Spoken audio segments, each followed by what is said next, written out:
We talk about a lot.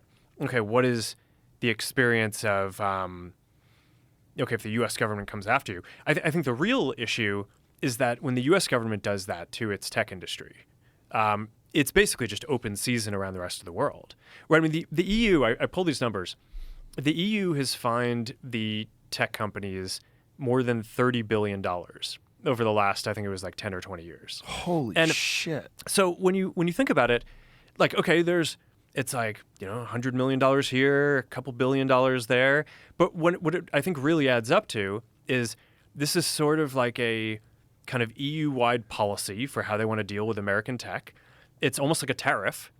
And I think the U.S. government basically gets to decide how are they going to deal with that, right? Because if the U.S. government, if some other country was screwing with another industry that we cared about, the U.S. government would probably find some way to put pressure on them. But I think what happened here is actually the complete opposite. The U.S. government led the kind of attack against the companies, which then just made it so like the EU is basically, and all these other places, just free to just go to town on all the American companies and do whatever you want. But I mean, look, obviously, like I don't want to come across as if like we don't have things that we need to do better. Obviously, we do. And when we mess something up, we deserve to be held accountable for that and just like everyone else. I do think that the American technology industry is a bright spot in the American economy. I think it's a strategic advantage for the United States that we have a lot of the strongest companies in the world.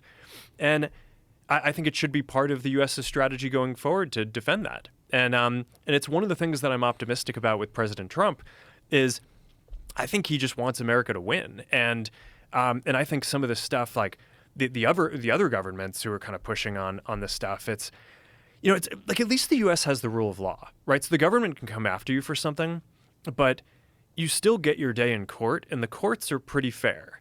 And so we've basically done a pretty good job of defending ourselves. And when we've chosen to do that, basically we have a pretty good rate of winning.